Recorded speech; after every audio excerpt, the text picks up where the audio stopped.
All right. Settle down. 2 days left, or 1 day left. Plus. So the last section talks about WANs. So that we've talked a lot about LAN technologies, and now we need to figure out how do we connect all these WANs together? How do we start connecting the buildings? How do we connect our offices? How do we start connecting those? So we have a lot of pieces in here that we need to think about. Partly, we're restricted by what's available. So if I want to get a WAN service in Peru, do I have much option? No, I have one option in Peru, don't I? So if I'm going to get it in a much larger city, I may have 4 or 5 or 6 different options. And depending on where you're at, you may find you have even more than that. So what we need to do, how much traffic we're going to carry. So on your home internet, you pay a single price. On a commercial internet, you're going to pay price depending on how much load you're actually carrying, where you're going with it, what you're doing with it. So there's a lot of price difference. Now you get some advantages with that. So one of the advantages you get is what's called a service level agreement. So if I'm out here on Windstream and my internet kicks out in the middle of the night on a Friday night, am I going to get it fixed until next week at some point? But if I have a commercial account that I'm paying a significantly larger amount for, they're going to come out and work on that over the weekend. So a lot of these things are similar. So how we carry them, what media we carry them on, change a little bit. So in most cases internally we're on copper. Once we leave this building, most of the time we're on fiber. Now this is a fiber jumper, but we can use the same technologies to go, in some cases, hundreds and hundreds of miles. So that media differs. So we're not limited to that 330 feet of Cat 5 or Cat 6. Well, here's what's really scary, though. We would like to think we're the United States. We invented this internet, right? Oh, yeah.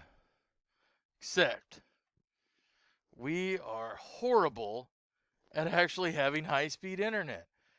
There are still several faculty members here. Their only internet at their house out here in the country is to use a cell phone. And that is tremendously expensive, bandwidth limited. And in fact, nationwide, we're not that great. We rank anywhere from 20th to 39th, depending on which survey, which company is doing it, in terms of broadband across the country. And if we look at pricing, it gets even worse. So even in areas where we can get really a high-speed connection, our pricing is out of scale, or seems to be from a lot of other locations. Most people hook into a cable company because they actually had the infrastructure in place to be able to hit more places.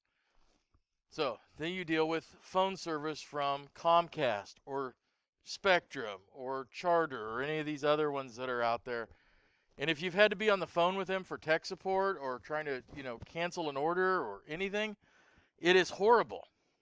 They are very customer unfriendly. So, how do we get from one spot to another? One city from another?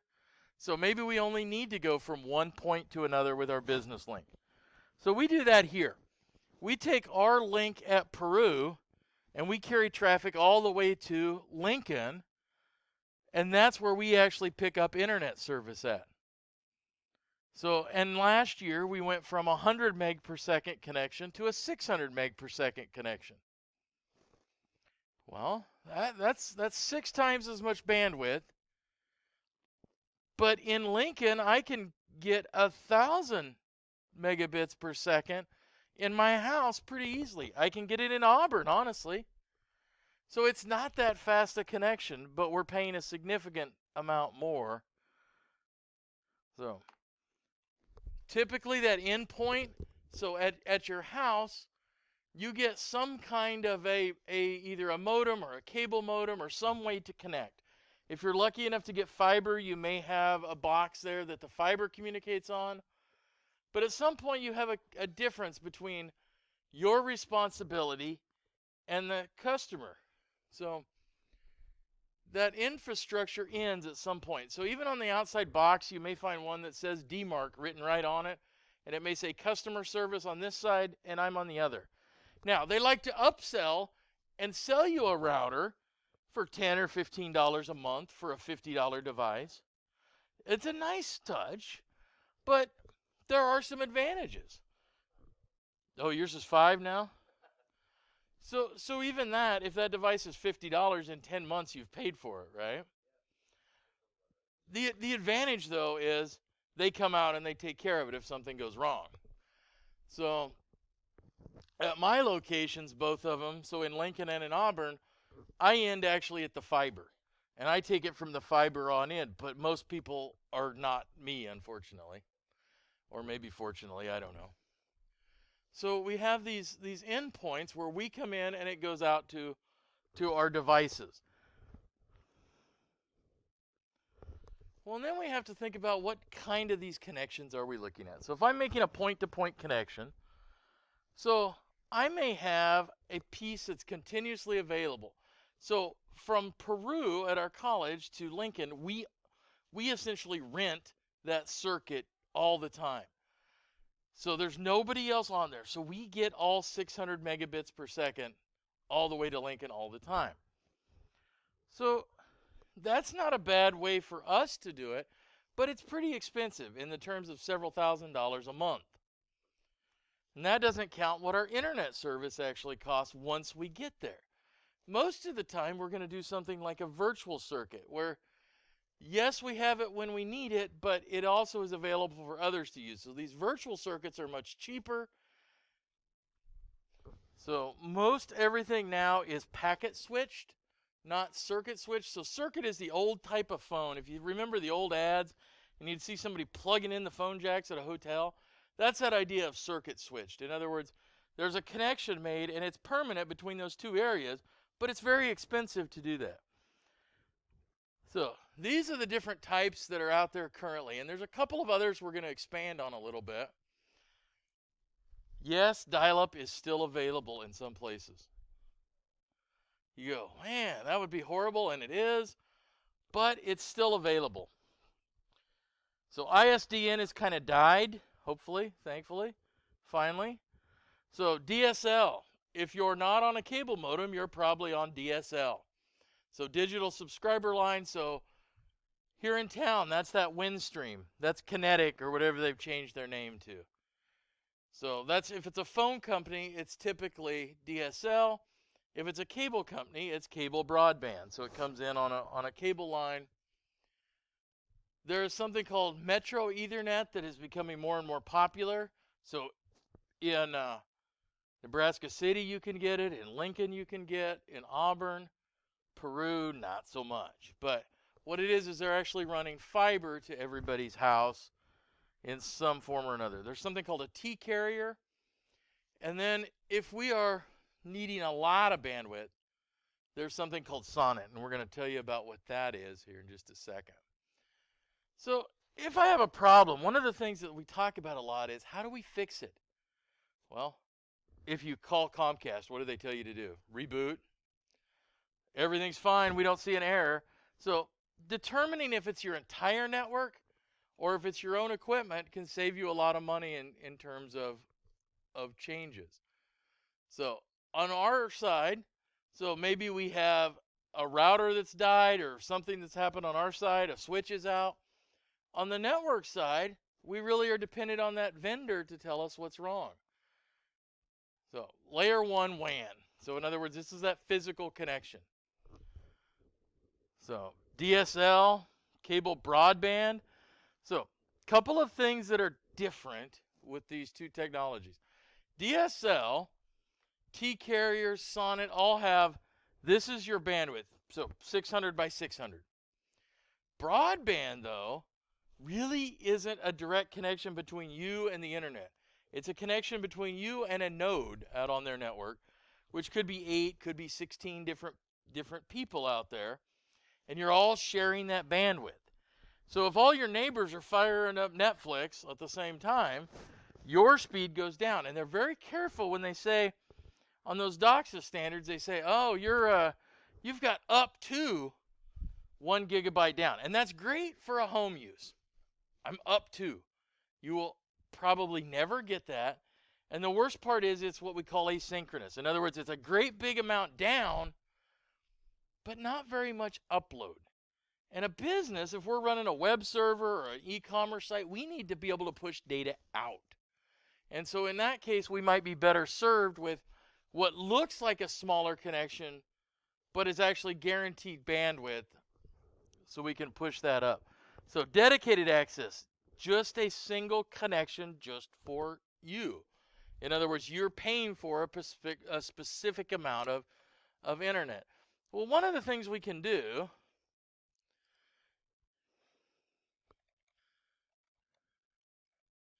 and this is the one I kind of like, I go out to speedtest.net a lot. So we land here and we say, all right, let's see what our speed is here on our campus. So in this case, I'm actually over that speed. So one of the things on a commercial side, we can actually burst or we can cache traffic in some cases.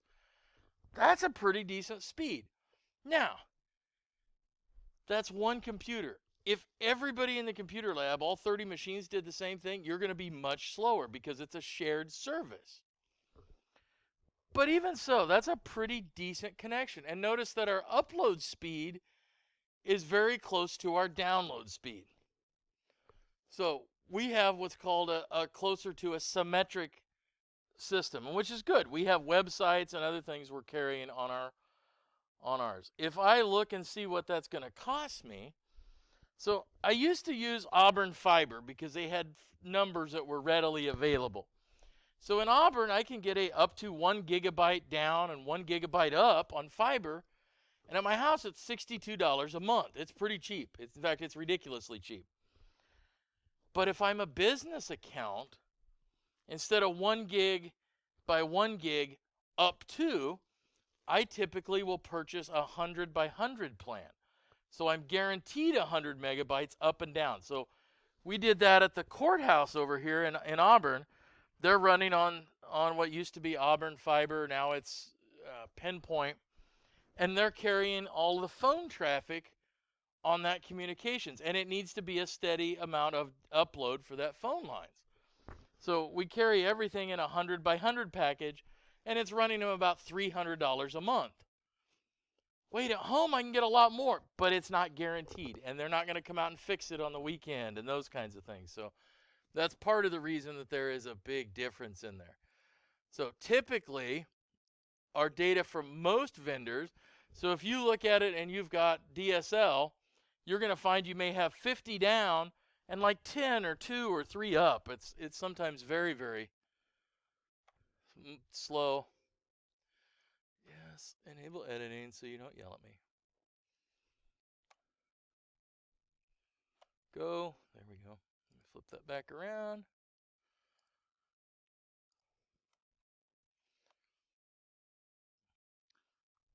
So a couple other terms you're going to run into. So you may call this, or have heard of something called the POTS network, plain old telephone service. That is not the network to call the weed dealer at in the weekends. But it's also called the PST. Oh, come on, that was funny. So it's one of my 2 weed jokes here in Peru. I had a student a couple years ago tell me that, you know what, it's pretty sad. I live in a town where I can't get pizza delivery, but my weed deliverer will deliver to me. And I'm like, thanks for sharing. So anyway, so PSTN, so that's the traditional old phone lines. Well, if you're under 40 years old, my guess is you don't have a phone line at your house. Now, you may have, if you own a business, you may have a traditional phone line, but what do most of us do for phone lines now? Cell phones. And if we're not doing cell phones, we're using something like Skype or something on the internet. So originally, this was a very lucrative career and a business to be in these phone lines. But the world has shifted. It was not that long ago that we were paying 25 cents a minute for long distance here at Peru. It was that way when I came here. And now I just grab my cell phone and call because it's cheaper than using our own system. So that central office, and if you drive around town, you can kind of find those old Bell buildings, AT&T. That's what we call a traditional central office. Well, they don't need all that information gear in there because now they're mostly internet service companies. One of the other numbers or names that you'll need to know is something called the local loop. So connecting that point of presence or that PSTN to your house or to your business. That's what we call a local loop, that distance from there to those. So here we have a central office. You may have a remote piece out here. That local loop is from that central office to your network interface box or whatever you're interfacing with. In some cases, you pay per mile or per foot of that local loop. So I wanted to get a DSL connection for a hospital I was doing some work with, or a T1 connection, and what we were going to have to do was pay local loop charges all the way, in this case from Falls City to Lincoln, and so the loop charges were more than the actual service. So being aware of where those terms are and what they are. So traditionally dial-up, but it's kind of gone away. ISDN is dead in all respects, and DSL is still around. So why do we use it? Why did the phone companies do this DSL thing? Because they already had copper going to your house. How can I leverage that and be able to provide you some service? And that's really what they did, instead of having to add on to their existing platforms. So DSL comes across those copper lines, but it's very distance limited and it's speed limited. Depending on the type of DSL, you may find that you're limited to only 15,000 feet or less from that central office to you. So a couple of miles.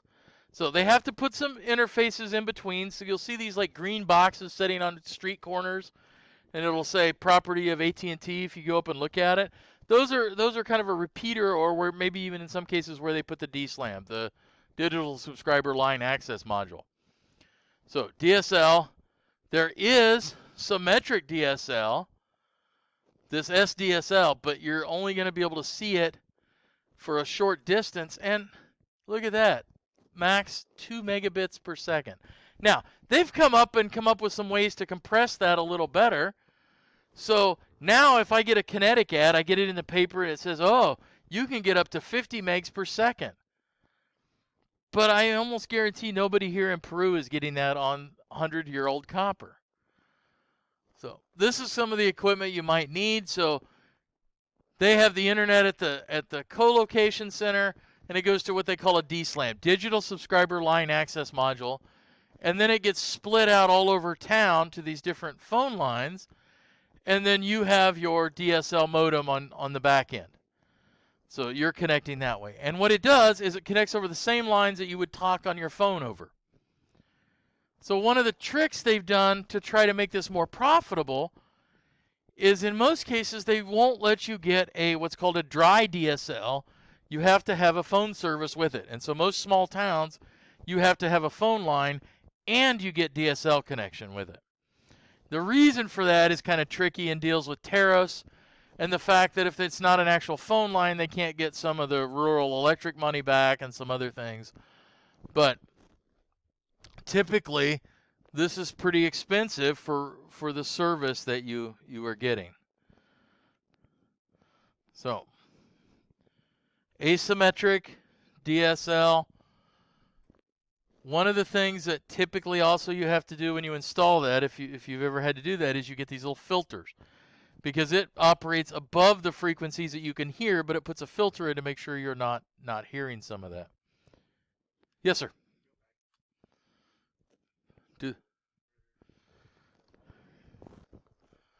Correct.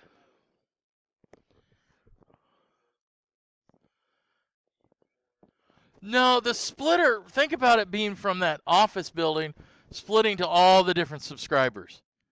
And so they will run from different subscribers. So in effect, even though it's got a splitter on each end, you can think of that as a direct connection between you and that office. So even though it runs through these splitters and combiners and muxes and everything, you've got a fairly decent shot of having a connection straight from you to them. You're not sharing that with anybody else like you are on a cable modem.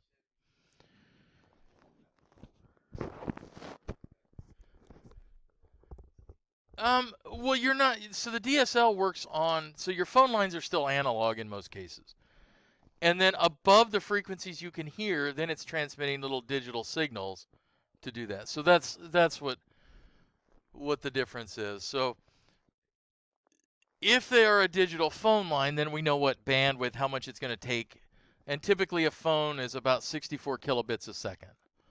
So it's not a huge amount for a single phone line. So the other model, and if you're in Auburn and you have Spectrum or somewhere, it's a cable modem. And so they have what they call DOCSIS, is a standard that they use. And the newest DOCSIS standards say they can do 10 gigs per second up and down.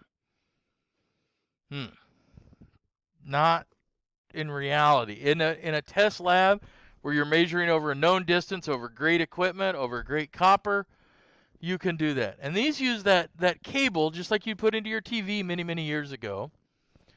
So, but it's very symmetrical. So typically you're at a ratio of 10 or 20 to 1. You can download far more than you can upload. So here in Auburn, when I used Spectrum, when I first got there, I could download at 50 megs per second, but I could only upload at about 1. So it was great. I could pull assignments from Blackboard, but when I tried to push things back up, it's very, very slow to push that data back up.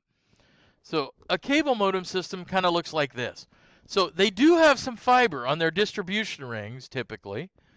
And then each node, so what it doesn't show here is that node will maybe serve 8 or 15 or 20 or however many customers. So there's an amplifier up on a pole, and that actually, unless they're buried, which is fairly rare for cable, and then those nodes all share the bandwidth. So each one of those cable drops, you're sharing that with somebody else. In theory, it can present some security hazards, but most people haven't figured out how to break that yet. And it's not been a high target yet. But it's one way that the company, they don't have to replace all those drops to every individual house. They can use what's existing, and so they're trying to maximize what they already have in their system. So cable modems can look like a whole lot of different types. Some of them have Wi-Fi built in, some of them don't. Depends on what you're paying for and what you're buying it. So it's not the worst thing. It's far better than dial-up, but there's some better things out there. And so Metro Internet is kind of the catch-all term we throw out for a lot of these different types. This originally started out for businesses, but now a lot of phone companies have decided, or internet providers have said, we can actually provide individual fiber drops to each house. And so there's some tricks to get it to work. But in this case, now everybody's connected with high-speed fiber, and we call it that metro network because in some cases we can actually pass traffic from one venture to another. So down in Fall City as an example, all of the city buildings are connected in a metro network this way. They have a different name for it. They call it transparent LAN. But each building is connected back to the administration building, back through the phone company, through those switches. So it looks like it's one big network. There isn't an individual network. You didn't have to do VPNs to everything. So it's very easy to use, makes it very cost efficient because a lot of this technology is already in place. If we're used to networks on LAN side, there's not a whole lot of difference to it. In fact, it's really kind of like a VLAN with almost like a super scope on it. So hardware's not very crazy, and so that's what we're seeing emerging a lot. But we have some legacy things, and in some cases, this idea of a T-carrier, this was the way to get internet back when DSL was just starting out and everybody was on dial-up. AT&T developed this, actually a long, long time ago, to send some data over phone lines. So traditionally, it was copper lines Well, now we can put it over fiber optic, and in some cases even wireless, or what they call free space optics, where they're putting laser communications between buildings or something. So a T1 came out, and they leveraged their knowledge about phone lines, and they did something kind of interesting. So they came out with a T1 carrier. So a T1 carrier goes over 2 phone lines, and originally it was analog, and they used what were called MUXs, multiplexers, to put 24 different channels on a T1. That 24 channels, and you could actually send 24 channels of audio over one T1, or you could break it up where you would send, maybe you needed 10 audio channels at your business for phone lines, and you could spend the other 14, spool it into data. That was one of the things that was really standard on it.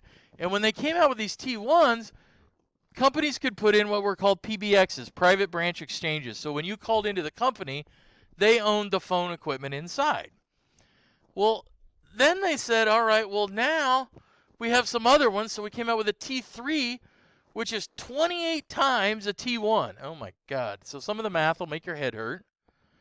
So a T1 is 1.54 megabits per second, which today doesn't sound very fast. So if all you had was 1.5 megs a second, you'd probably be pretty sad trying to watch Netflix at this point. But it had a couple of advantages. One thing it was, you could send data up and back at that speed. You could join them together. You could split them apart. So you could use whatever channels you needed for a phone system, and you could add that to your data. And you could kind of route those, and they were available anywhere. Anywhere you had copper phone lines coming in, you could, in theory, get a T carrier. Now, when it first came out, it was expensive. Now, in a city, you could probably get a T carrier or something equivalent for a couple $100 a month. But it was that ubiquity. We could put it anywhere. Was kind of the advantage. So you see that term ISDN comes in. Oh. So ISDN kind of was a forerunner of the T connection. So ISDN really had 2 carrier channels and then anyway, never mind. It was kind of the predecessor. Well, now we can put in things like the SIP trunks in there. And so now we can run both phones, we can run both data. So it's actually not a bad thing. Now, a lot of it's going to the metro fiber and other things, but in some places that's all you can get. And the magic is it combines everything. So you have a multiplexer of some sort or a combiner. So you're mixing channels together. So you're sending more than one signal on a pair of wires, which is pretty cool. So this might be an example of that T carrier. So our internet comes in, and then it's got a router that's got that channel subscriber, and so in this case it's a digital one. So it goes to this phone and it goes to that data switch. So a really nice way that we can break that up. And so now in most cases, if you get a T1 service, you're really getting an optical service. It's just kind of a legacy name at this point. However, there are still places that T connections exist. A lot of these smaller towns, those hospitals, those counties, if they didn't have a T connection, they wouldn't be in business. The courthouse here in town, although I said we have fiber in it, the connection on the state side. So if you go into the Treasury's office that has to communicate back to the state to get your tags, that's still on a T connection. And it's maintained by the state in that case. So it still exists. It still hangs around quite a bit. And it'll be a while before we get rid of it, especially in the smaller communities. It's hard to get rid of. The flip side of SONET then, and this is where I kind of got into the communications world, was we were building what essentially are called SONET rings. So synchronous optical networks, and we're building fiber out, at least we're carrying it on a SONET technology, and we're building giant rings. So from here to Chicago, and then Chicago to St. Louis, back to Kansas City, and back to Omaha. So think about rings that size. So fast, unbelievably fast. So we can have, in some cases, we have what's called OC 758, or 768, I mean. We can transmit data unbelievably fast on SONET rings. So this, when we're putting out that fiber in the ground, and when phone companies start connecting city to city, this is now what they're using. So it is what we call self-healing.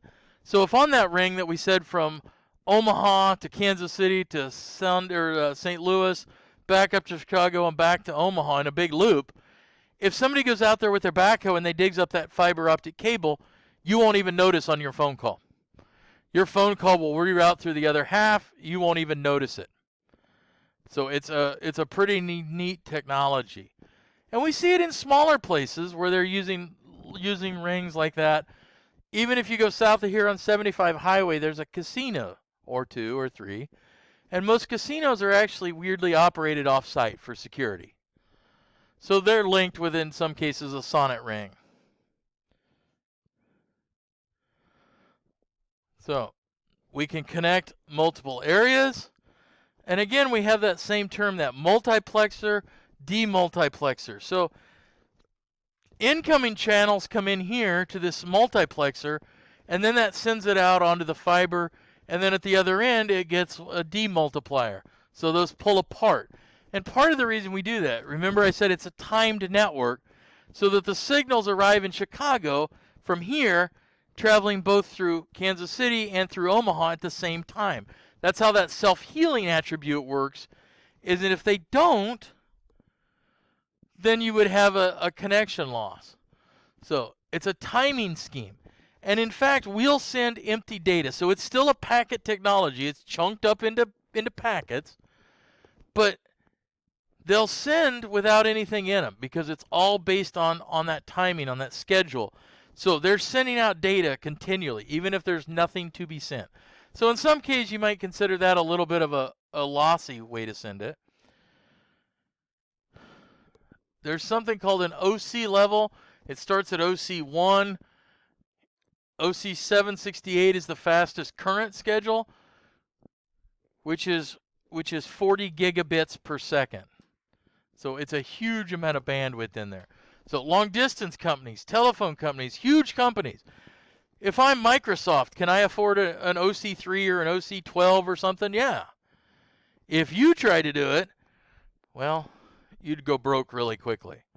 So an OC, so 12, for example, if I were to buy one from here to Lincoln, you're probably talking $10,000 to $20,000 a month, if you could even accomplish it. So the weird thing is, all these around here, if you look alongside the railroad especially, you'll see these markers out there for fiber optic companies, every one of them using Sonnet. So the other thing we can do then is, on top of that Sonnet, or through whatever technology, we send what's called a layer 2 technology. So that's the same as our switch in a way, but we have a couple of them that are really ubiquitous now. So frame relay came out, and frame relay is what started taking out the T connectors. The ATM, asynchronous transfer mode, and then MPLS, which is the latest and probably the most common one now, honestly. So frame relay came out and said, all right, well, we can connect two pieces, and it's connection oriented, so it'll resend traffic. So that's good for security and for making sure my stuff gets there. And I can buy it by piece. So here I have a frame relay connection that's set up. And notice I have logical, private, virtual connections. So they're going over frame relay, and I can buy the size that I need. It's very granular in your sizing. You can say, well, I need 10 megs per second. Okay, we can do that. So a couple of advantages. You really only pay for what you need, and it's because it's established for a while, it's one of the cheaper models to use. Is it being currently developed a whole lot? No. So you really need to move to a different modality. So this one is kind of an interesting one. So ATM will carry all kinds of other traffic on it, and it really only has a start and a stop bit, and there's these little bitty cells. So they're 53 bytes long altogether. So they're tiny little packets of data. So it can add some significant overhead, but depending on the data. So phone, this works really well because it actually has a lot of QoS. In other words, it allows me to say this is traffic that I need sent very quickly. This one can be a little lower. So that small packet size means it's a little throughput loss. So you have to send a lot more packets, and if you start losing them, it can drop pretty quickly. But that's what we're looking like here at a point-to-point. So it goes out into that ISP's network, and we don't care whether it's going, what technology it's going through. It's in those ATM packets, and it will get there, and we can send it very, very quickly. So ATM is probably the second one, but it's starting to lose a lot of favor to MPLS. So it's got a horrible title, Multi-Protocol Label Switching. That just doesn't even sound like any fun. But what it really lets us do is move all the way to level 3 traffic. Remember, that's got routing. Difference between level 2 and level 3 is that routing piece. And so now we can put a label on this data, and we can send it all over the place. So here is our idea of an MPLS network. We're sending that data all over the place. And because it's got that label in there, it says this is exactly where I need to go. So most fiber companies are moving to MPLS for their larger customers. You could move gigabytes and gigabytes of data through MPLS.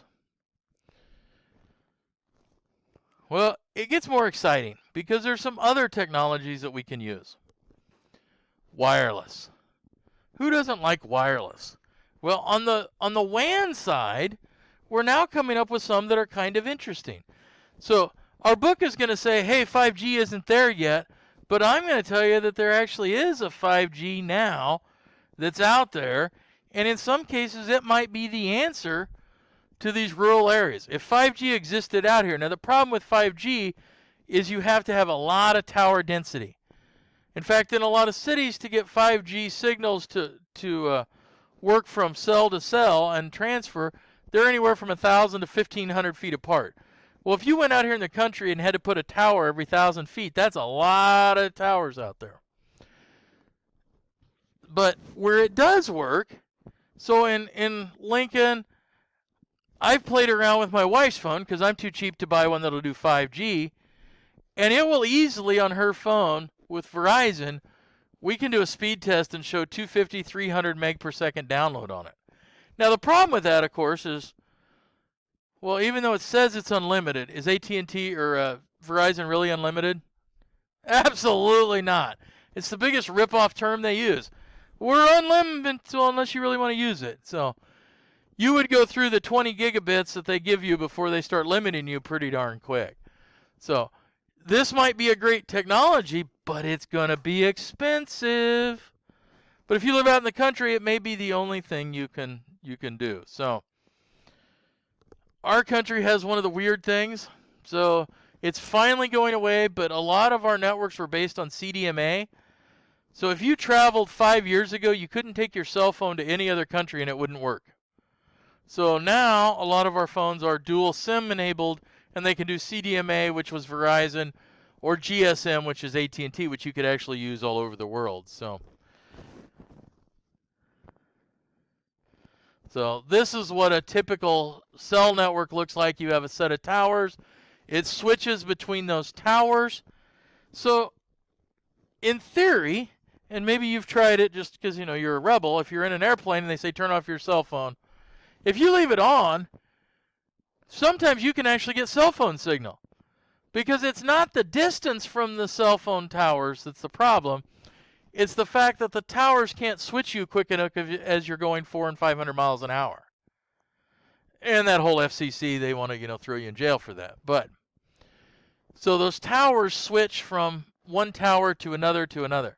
Now what's interesting, I think, is until a few years ago, the model was each tower we put a fiber to it, and so they were all connected via fiber. So if you go out to the Verizon tower that's out here by the cemetery that they built, it's got a fiber optic cable going to it. But there's a company out here that started it specifically called Viera Wireless, if you've seen their stuff anywhere. And what they're doing is they're going back to 1960s, 1970s style antennas, and they're running microwaves from antenna to antenna to antenna to antenna. So they have one connection here, and then they're piggybacking and doing backhauls the whole way, which I think is kind of interesting. So we are past LTE now, so we're moving into 5G slowly. But down here in Peru, are we going to see it for a long time? Probably not. So the more rural, the more out of the way you are, the less chance you're going to see 5G, which is my justification for not upgrading off my 11, because, well, what's the point? So I would just break a more expensive screen. So before that, there was what's called 3G. Most of that is actually shutting down. So if you have an older vehicle that had, like, what was the GM, the Starlink or whatever it was in it, would supposedly alert them if you got in a car crash and that whole thing. OnStar. So a lot of those networks are shutting down, so that's going to become semi-useless. There's one more, and I think this one's kind of interesting, and that is satellite. And not because of what's in there now, but what's happening with people like Elon Musk. So does anybody know what Elon Musk is building right now? Well, which thing? Okay, for internet connection all over the world. All the satellites. And it's kind of cool to see them. This trails them as they launch them 40 at a time. And eventually I think there's like 3,000 they're going to have. And they're called low Earth orbit. So we're going to talk about geosynchronous orbit versus low Earth orbit. So the traditional model is what we call geosynchronous. So let me throw you a picture up here. So that means that satellite rotates at the same speed the Earth does, so it stays in the same spot all the time. Well, that works really well. We can send and receive, but we have limited bandwidth and limited frequencies we can use. And the biggest problem is the lag on it, because it's a little over 22,000 miles up in the air that's got to go travel up and then back. So we're limited in amount of data we can send, and we have this tremendous lag. So for some things, it makes a lot of sense. This is how we used to get almost all of your signal across the world for cable television. Makes sense. Nobody cares if it takes an extra minute for that cable signal to get there. Well, Elon Musk and these low Earth orbits, and Amazon's doing one similar, and there's another company, they are blanketing down here much, much, much lower. So, in fact, in this picture, it'd be about where the top of that antenna is, quite frankly. So, low Earth orbit satellites aren't going to stay in one position. So you're going to have the technology to pick which station is closest to you. And they're not going to stay in orbit nearly as long. So a geosynchronous satellite will stay in there for 25 years. It doesn't require a lot of energy. But when we get those low Earth orbit satellites, there's still a little bit of atmosphere up there. They're dragging in the atmosphere, and so they're going to fall out of the sky. And I think the average I saw was about 5 years. So we're putting up a lot of stuff in space. We're now getting some decent communications, though. And in fact, I think Max Cottle already has a Starlink at his house and is using it because he didn't have any other choice. So I think it's interesting, but it's going to be expensive. There's no way around that. And I'm sure Elon Musk will make some money out of it. So these are the traditional bands that you have up there. So now the low Earth orbits are doing some other things. So some of this is a little up. If you're using the old style, you're maybe at 2 to 3 megs per second download. There's not much for these unless it's the only option at this point. They limit your download because there isn't a lot of bandwidth available. They call them like fairness doctrines. So it's kind of the last ditch effort to do that. So if there's nothing else I can do, I might do satellite with the conventional, but now some of the low Earth orbit ones are kind of attractive, and I think the Starlink is going to run about $100 a month.